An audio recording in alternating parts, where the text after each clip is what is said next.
Well, we are going to get day 2 started. And as always, we always like to kick it off and have a little dance party, loosen up, get the movement going, get our body flowing, all that good stuff. So today I've got a song queued up for us. I'm sure you all are listening at them.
Well, I don't know if any of you guys are 10,000 Maniac fans, but it was one of the ones I loved back in the day, right? As we all say. Sometimes I love that of these are the days that we'll remember, because sometimes I feel like we're all going through life. We're not even remembering, right? Like if we're not being present, being here, taking control and not letting life just life on us, right? That we are in control, that then these are the days. Every single day you choose your day, you decide what you want to do in the day. It's your day. And truly we are all very blessed and lucky to be here to celebrate and to just enjoy one another. And we're all here, as I said yesterday, not by coincidence. And even though many of you guys may be watching this later on a replay, you decided for some reason to say yes, right? So Dr. Heidi and I are so glad that you're here. Yesterday in day 1, we had asked everybody to try to figure out one thing that they can add into their day, because we talked a lot about mental and emotional health, and for us to be forward thinking. And if we do things of gratitude and joy for others, that actually lifts us up in gratitude and joy. So many people may or may not have started yesterday. So what I was going to ask you guys today is right now, take off your phones and just pick somebody. It doesn't have to be for any reason. It doesn't have to be for a birthday. It doesn't have to be because you're saying thank you that they did something to help you. Maybe it's somebody that you talk to very infrequently. Maybe it's somebody that you talk to regularly. Just find someone in your phone and just say, I hope you're having a great day. Or, you mean so much to me. I just wanted to say I'm glad you're in my life, right? Like, it doesn't have to be a paragraph, one quick thing. And you'll be amazed at the responses that you'll get from people. And so this is one of the things as we learn to habit stack, as we learn to create our own day, as we learn to create these kind of wellness rituals that are throughout our days and our lives, that imagine if every single day you reached out to somebody, that would be 365 people in a year you've blessed. Like, from such a simple act that maybe took you 10 seconds. I mean, think about like how big that is. I reached out. You could have the confidence saying, I actually reached out to 365 people this year to just wish them a great day, to thank them for being in my life. It's profound, and it's just this little gesture that takes no time at all. Yes. Two of my mentors that I was just listening to, they're the top 2 high performance coaches in the world. It's Ed Milet and Brendan Burchard. And the two of them were leaving each other messages. When one was having a hard day, they just said like, oh, thank you, whatever.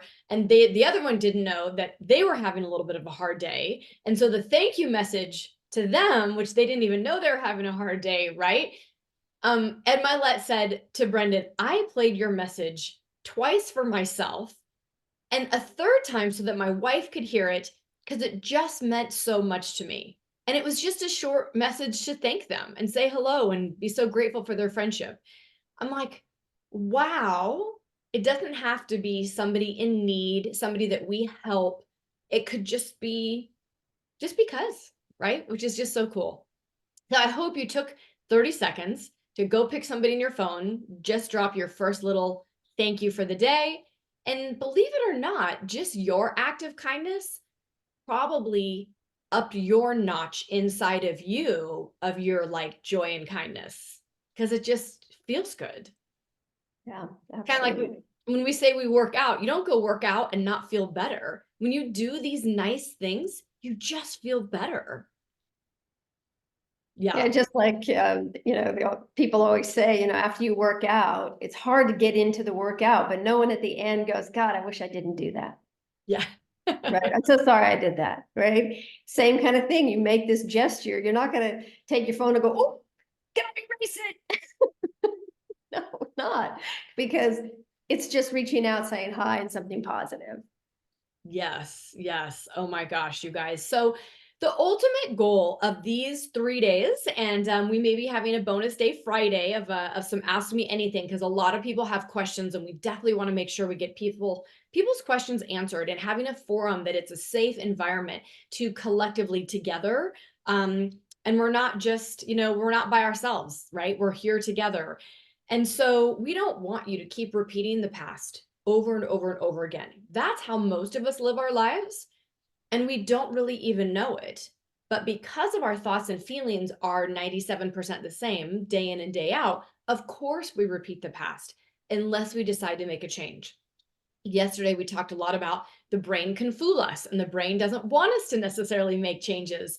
And therefore, we need to make the smallest changes that are easy, that can be stacked upon something maybe you're already doing. And if something's easy enough, the brain doesn't even have a chance to go, whoa, whoa, whoa, I'm not sure we should do that thing, because it's just so easy. It's the next easy right step.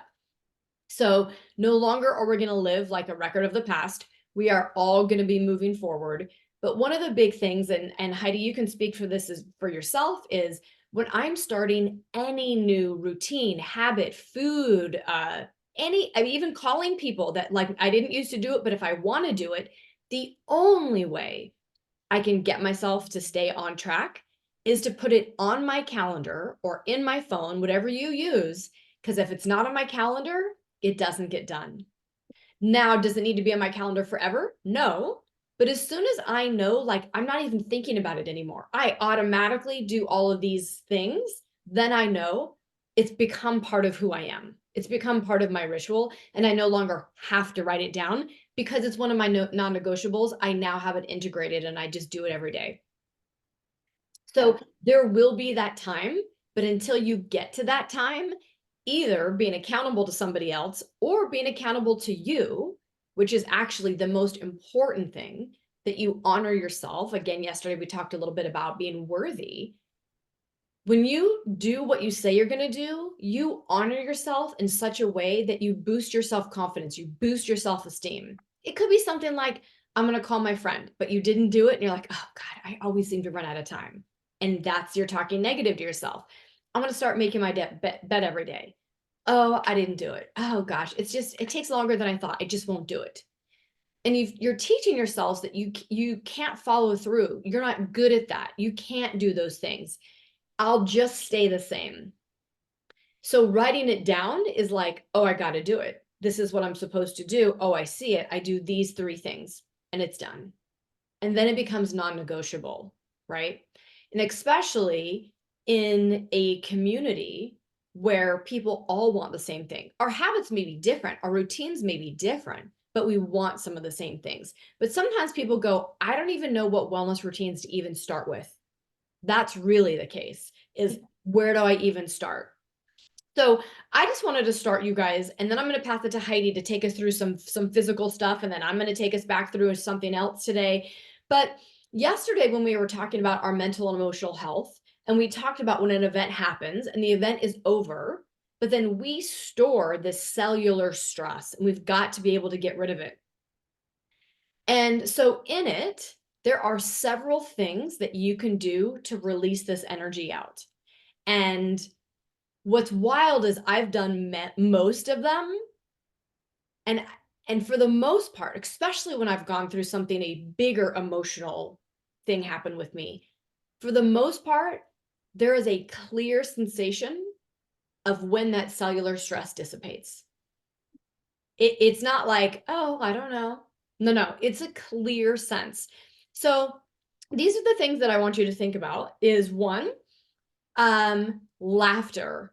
I think you could all say after you belly laugh, like you're cracking up. It's like, with your bestie, whatever is, there is an emotional release to that sort of laughter. Not haha, fake laughter. Somebody had a little joke that wasn't very funny. No, like you got to be rolling on the floor, belly laughing from deep within.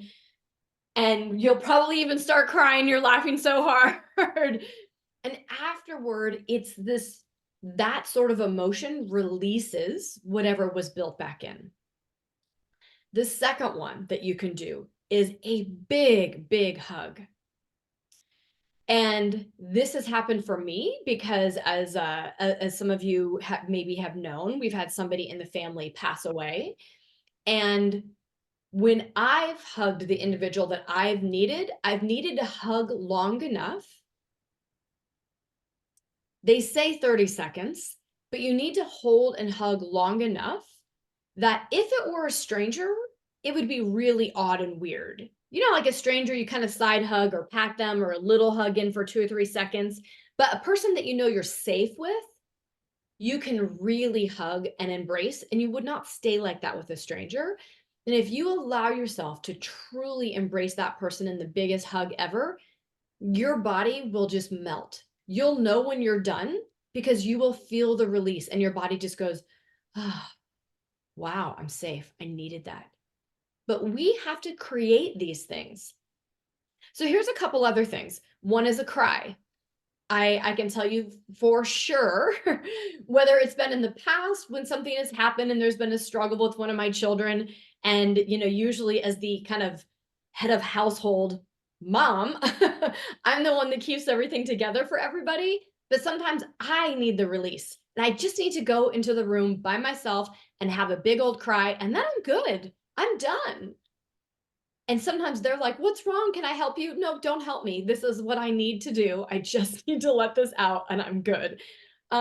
Lately, with the events of what's happening, same thing. Sometimes it just comes out of nowhere, but as fast as it has come to me is as fast as it goes. And my body immediately feels lighter.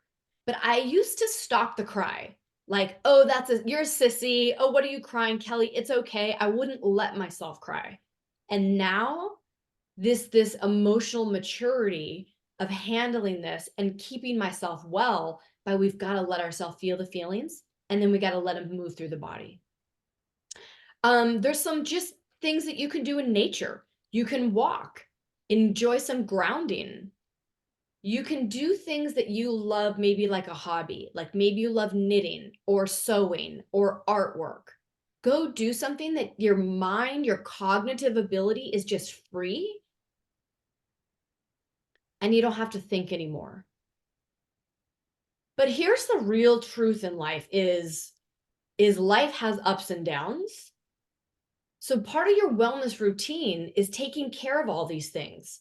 So when we have all these small traumas throughout the day, sometimes big, sometimes small, we're constantly releasing them through the body.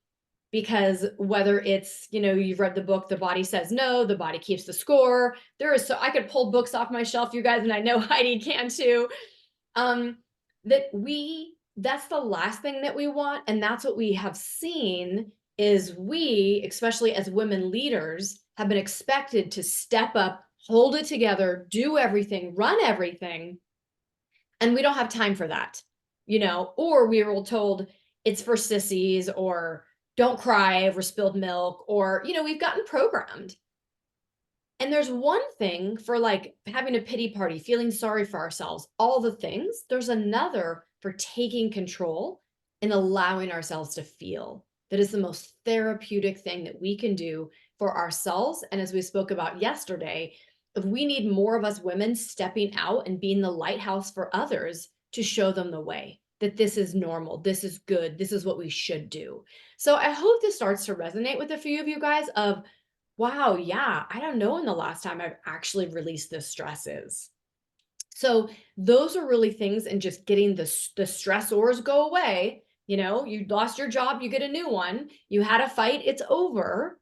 You got in a car accident, now you don't. But we now have to take care of the inner trauma of releasing all of that. So with that, one of the things, if you guys were in some of our in-person events, Dr. Heidi and I had the pleasure this spring to do 2 one-day events. And I hope in the future, you guys can join us either at a 1-day, or we're going to have an upcoming 3-day in the fall. That's going to be out in Texas as well that we're arranging. So be on the lookout for those things.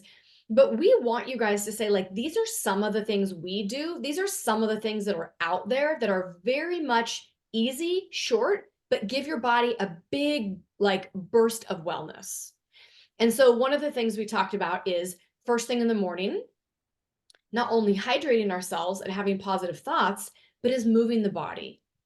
And people have big questions because everybody just thinks that means a workout. That means I got to go spend an hour. It means I got to go to my yoga class, or I got to go run, or I got to do the thing. But that's not it. So I'm going to pass it to Heidi to talk about some like movement rituals or routines that are short, easy, but give you a big bang for your buck in terms of your health and wellness in the morning. Yeah. So hello, everybody. So it's all about circadian rhythm. Our rhythm is very much connected and tied to the frequencies of the sun rising and setting, the moon rising and dropping. It's all very much connected. And so working with circadian rhythm actually is a big player in setting the stage for the day and shutting it down for the day.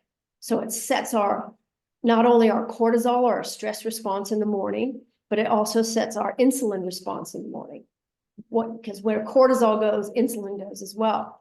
So waking up and not slogging through, but actually doing some kind of movement. And like Kelly said, it doesn't need to be this huge event. It could just be standing up and doing 5 jumping jacks, 3 squats, patting yourselves on, like wake up the lymphatic system, start patting the body. Just let the body, the brain know it's time to turn on. We're going to face the day, and we're going to do it with all our vibrant, robust attitude we can possibly muster, right?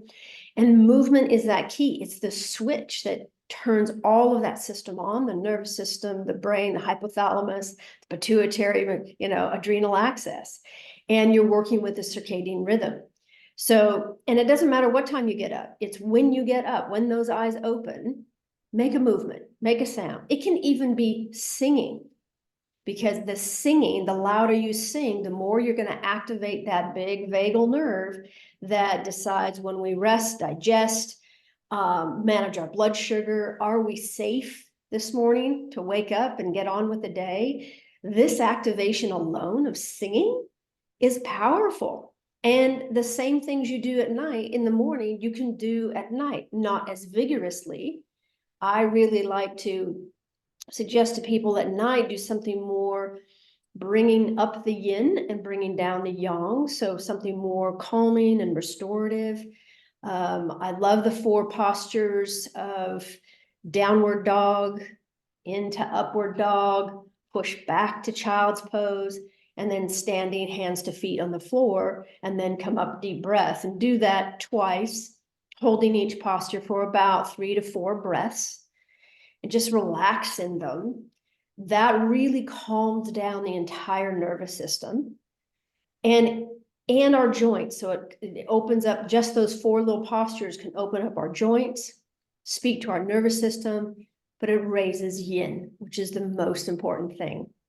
And so we're much more calm when we get into bed. And it's a 2-minute routine. It's a no-brainer, easy to do with big impacts. And that's, I think, the thing that's most difficult. Most people complain about, I can't fall asleep because my brain's going. But we are in control of our thoughts as much as we think we're not.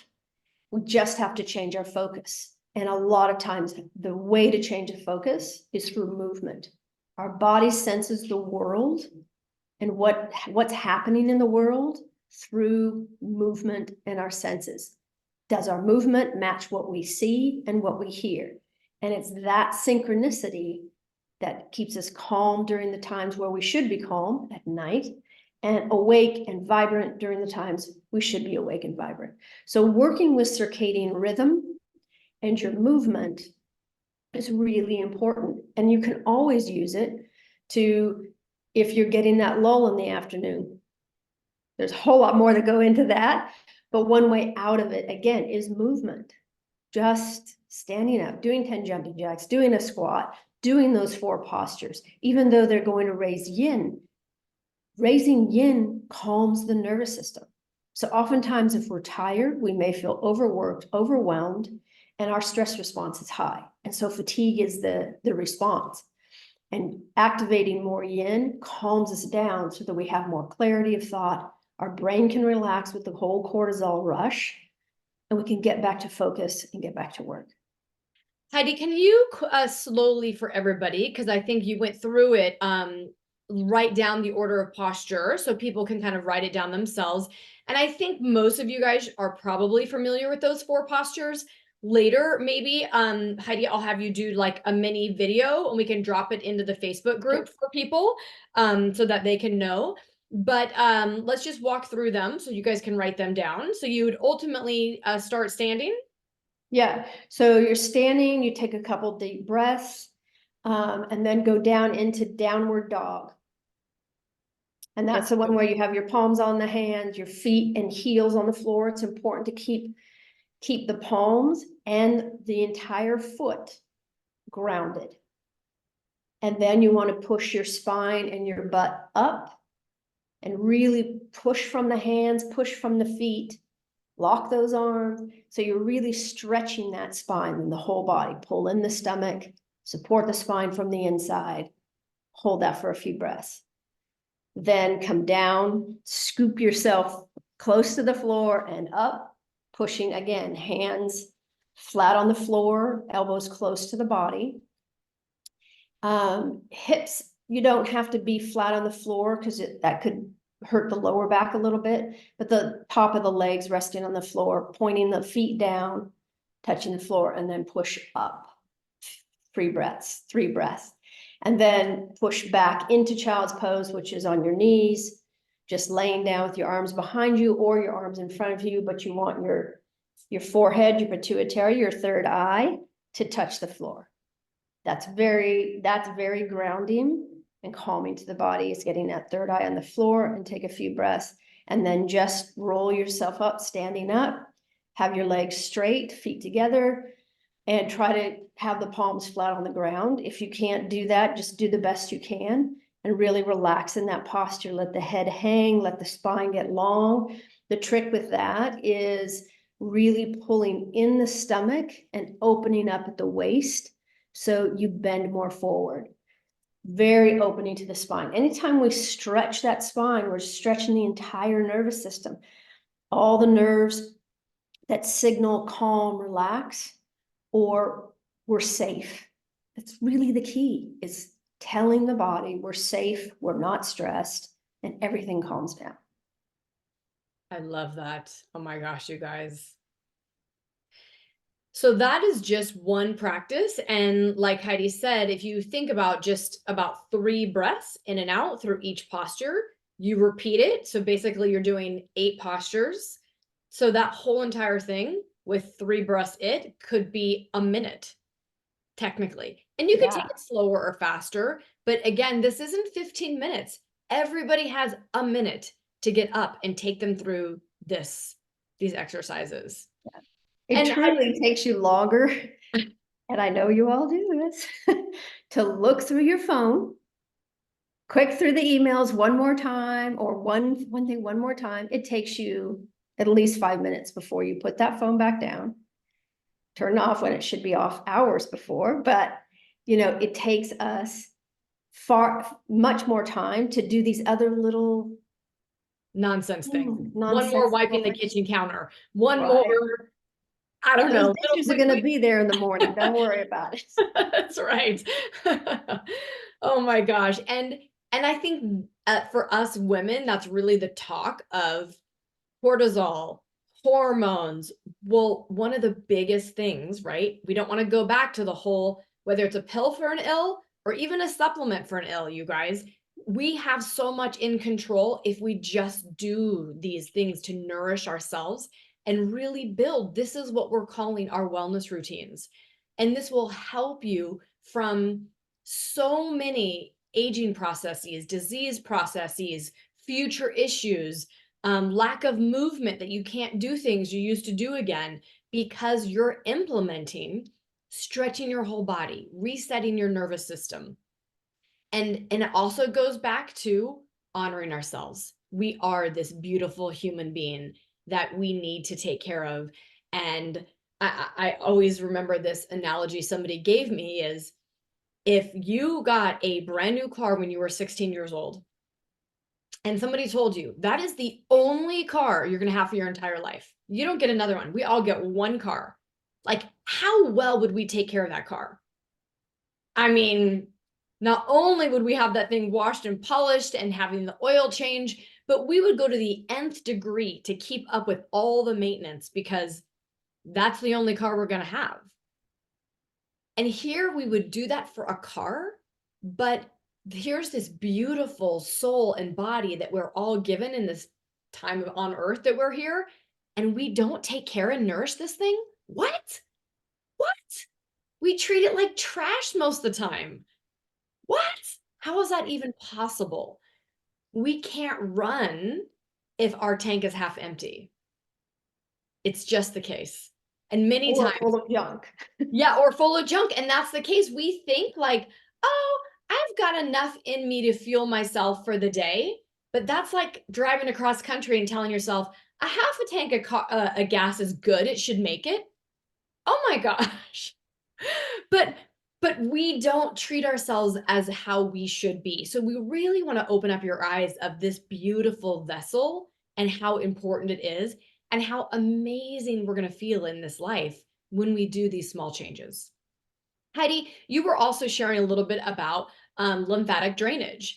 And many people ask me, well, Kellie, like, I don't have a lymph node issue. So, like, why is that something that would be important to me? Can you just talk a little bit about the lymph system and why having that little, I mean, honestly, that's a minute or two of your routine, walking through every single day that I've implemented as well, with everyone.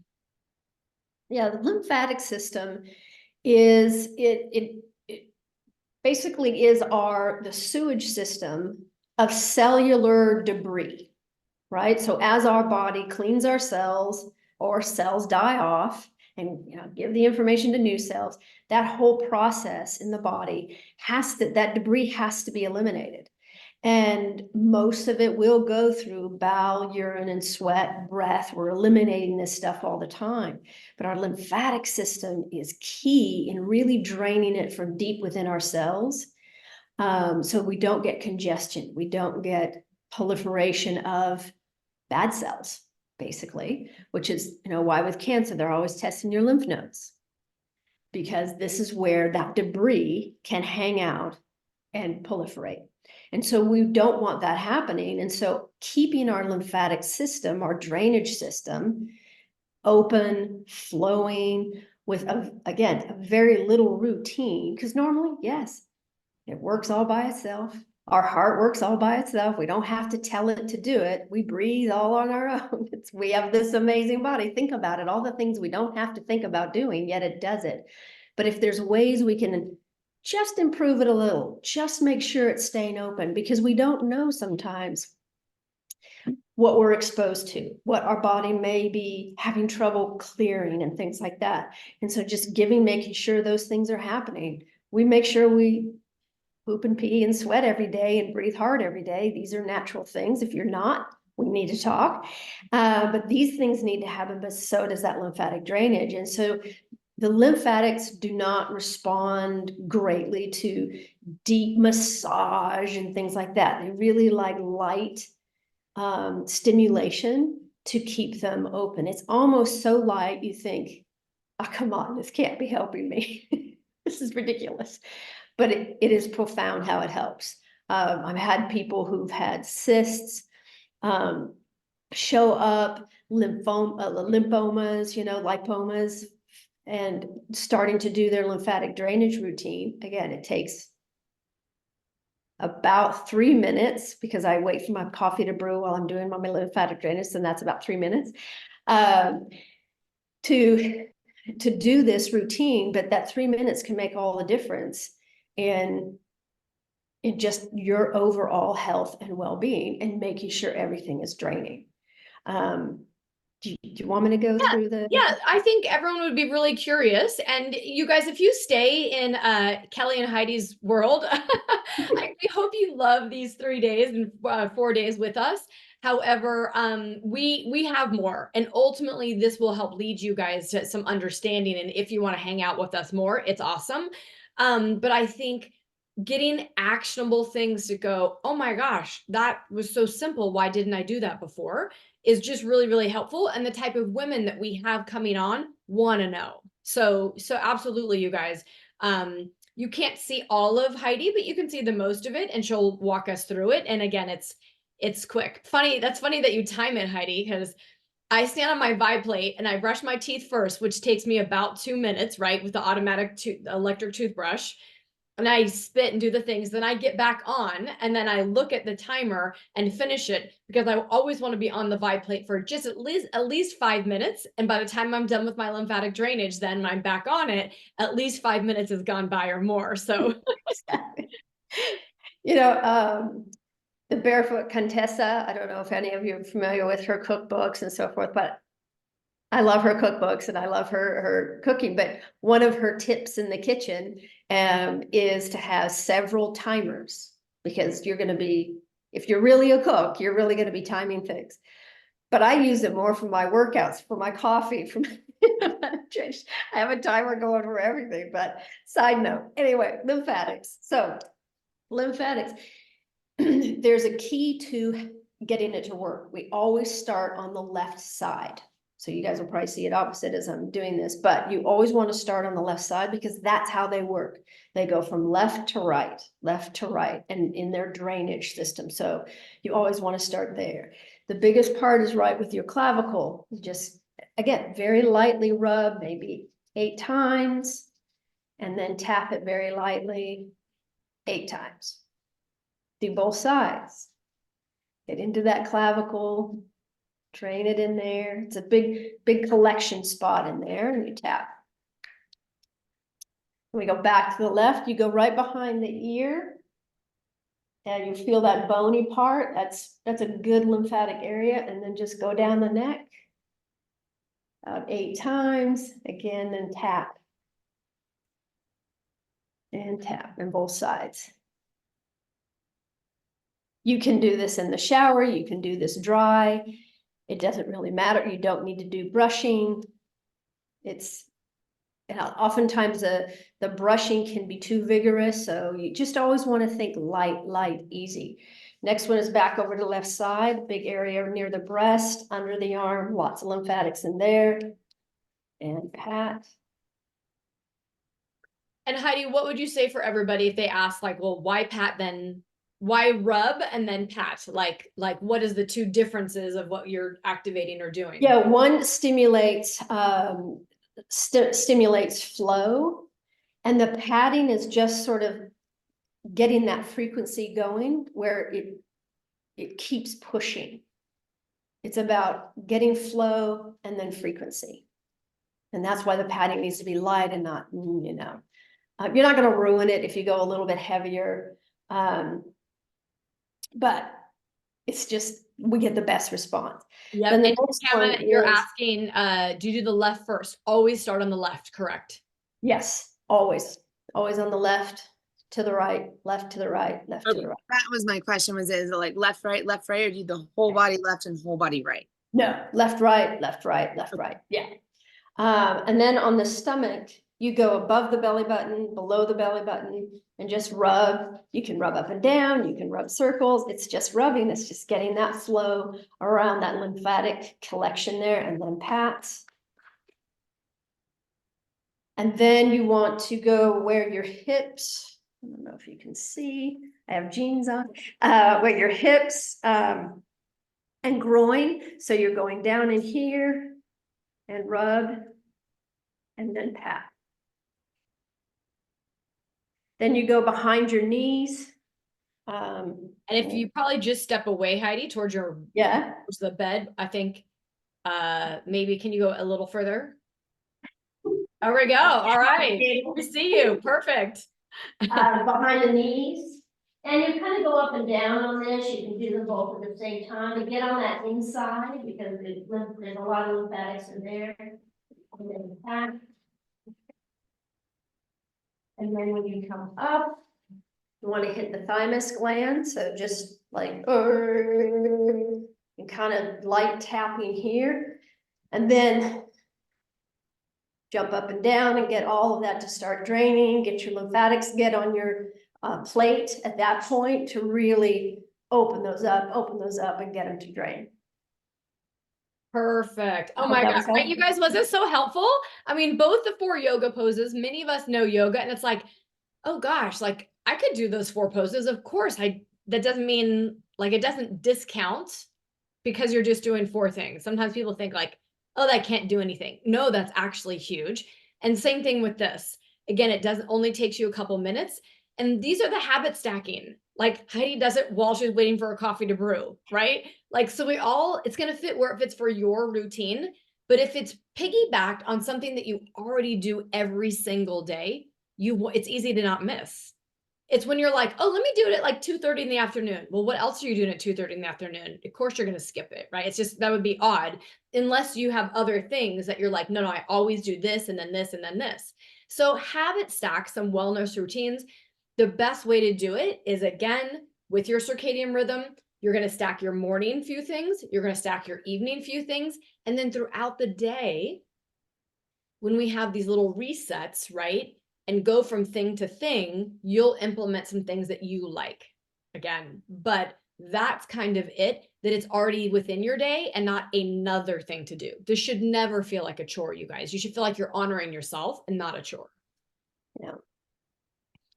So any questions on either the yoga poses or the lymphatic drainage before we go to one more exercise I'm going to have you guys do? We good? Okay. Since we kind of did 2 full exercises, and I'm going to leave some breath work for us to start tomorrow with. But today, if you guys have access to a piece of paper, something, I think some of you guys are writing stuff down, I want you to start thinking in you and for you and where your wellness is and how you take care of yourself.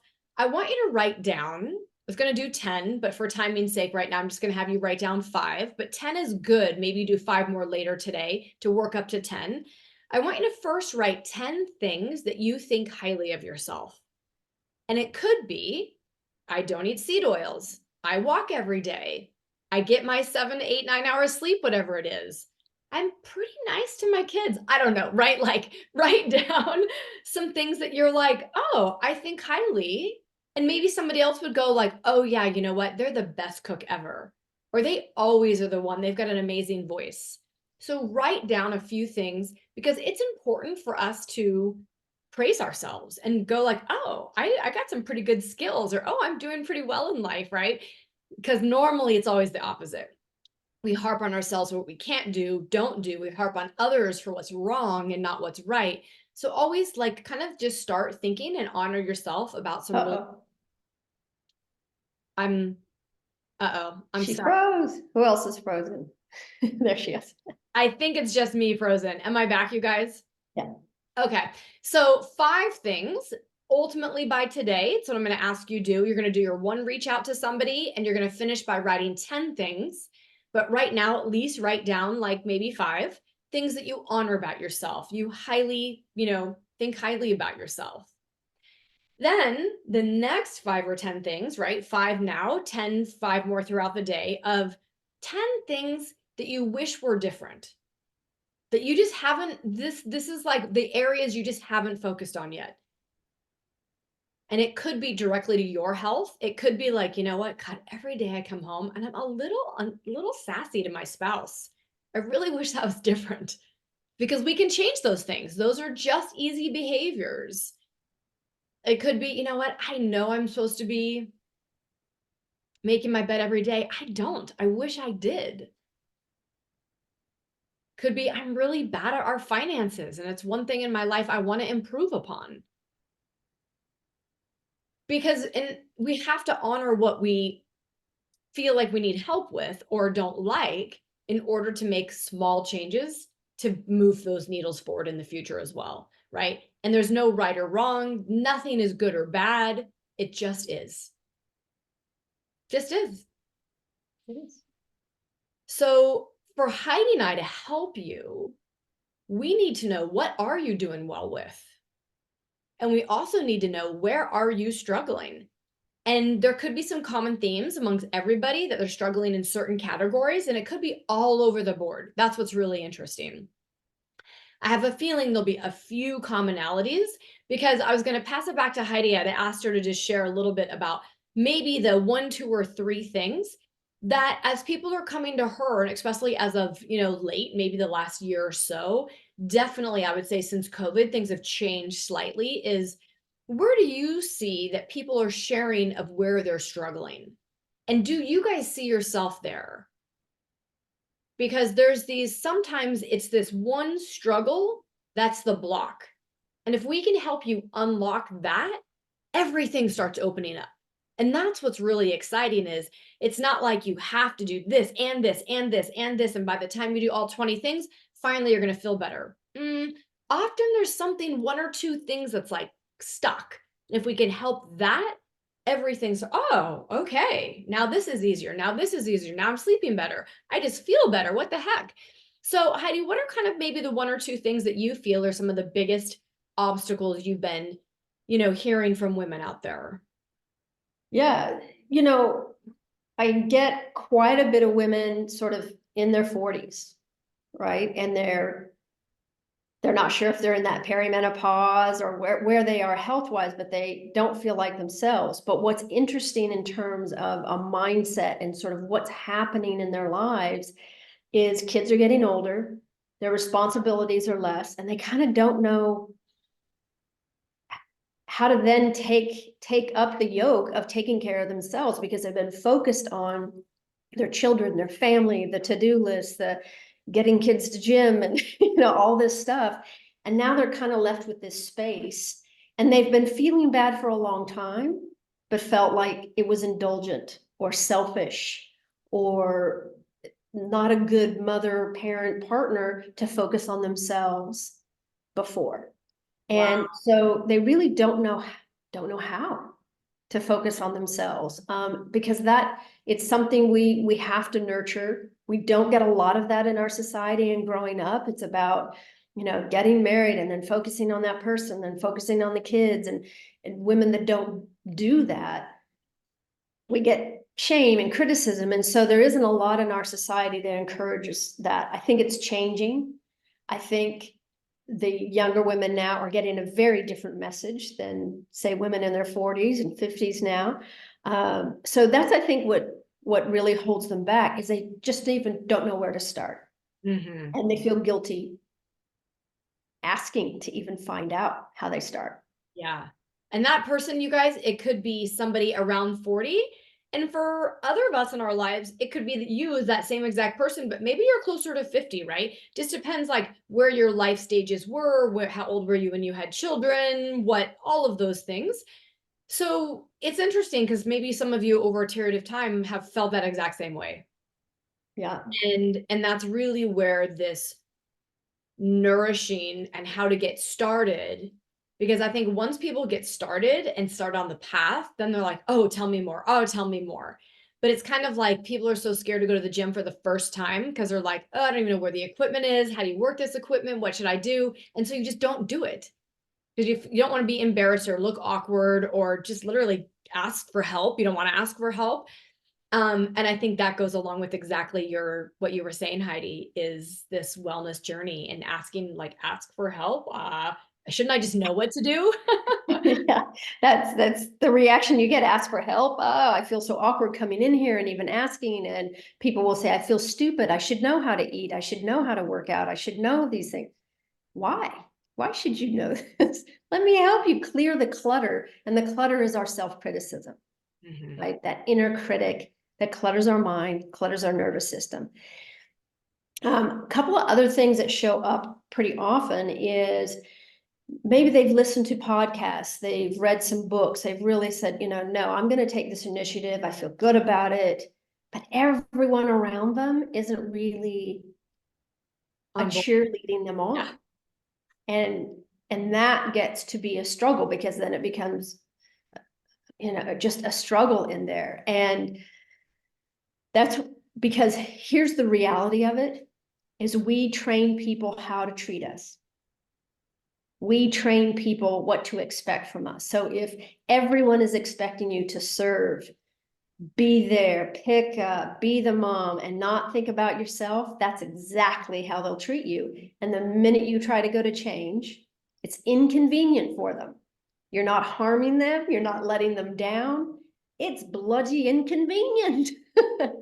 So there has to be that transition. There has to be some communication to say, guys, I really need to do this for myself and I want your support. Ask for it. And that's a big struggle. When people come in here, you think, oh, no. You need a cheerleading section. And the people you care about the most, your partner, your kids, sister, brother, whatever, you need them to cheerlead you on and ask them for it. Just flat out ask them for it. And if they can't, they can't. No worries, move on.